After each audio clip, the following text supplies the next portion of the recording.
Back on Tennis Channel Live, and this was just 20 days ago in Rome. Rafael Nadal taking on Diego Schwartzman.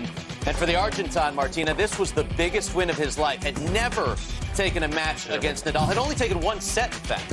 He was 0-9 heading into this match, but conditions then were similar to what it is now in Paris. Slow, heavy, they played at night. That slows down the ball, and Schwartzman just did not give up. He really had to battle himself because when you've never beaten somebody, it's hard to believe that you actually can, especially when there were that many opportunities that he's had. Only won 2 sets ever before this match. So it was really great to see him come through, and he lets out like as big a roar as you'll ever hear when he wins this match. That was an impressive stuff for Diego Schwartzman getting to the final in Rome. First Masters 1000 final for Diego Schwartzman. Only one player has ever beaten Nadal in back-to-back tournaments on clay. That's Novak Djokovic. Chanda, can Diego get it done today?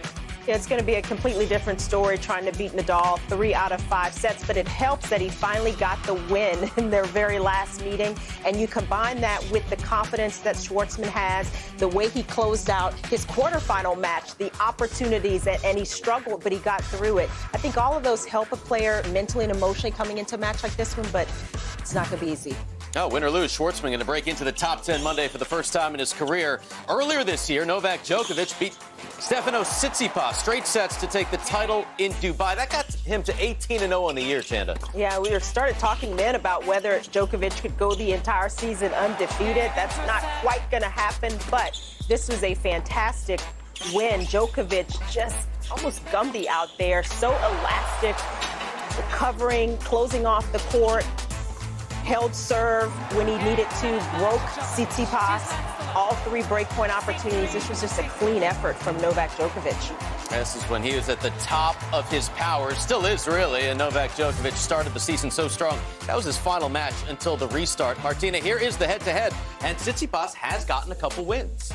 Yes, both of them 3-setters, and if Djokovic wins the first set, he rolls. So it'll be interesting to see what happens here today. But Djokovic is having a hard time with the one-handed backhand players. He's struggled against them as they're more imaginative.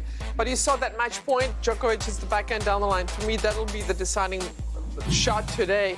If that down-the-line backhand is going, Tsitsipas is going to have a hard time cheating to his left, looking for the forehand. So we'll see what happens. All right, Martina, John brings up a great point. The one-handed backhand. Stefanos Tsitsipas has one of the best. For Novak Djokovic, his last 4 losses at Roland Garros have come to guys with a one-hander. So what do you think? It's a great stat that our crew has pulled. I think one of the determinants of this match is just going to be Djokovic's health. And we all wondered what was going on in his quarterfinal match. Yesterday, there was a mystery on the grounds.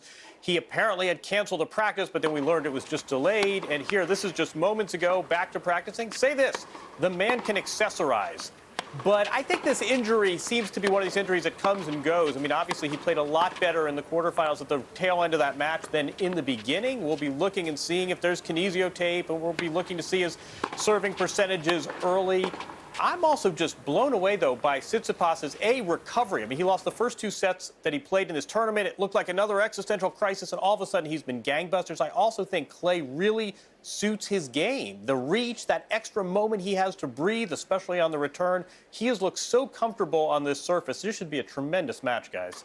Absolutely. And we talk about the mental stuff. He had lost to Andrei Rublev, 10 days before playing him again, had never beaten Rublev, then went out and beat him in straight sets. Chanda, what do you think is going to be the biggest factor for Stefanos today?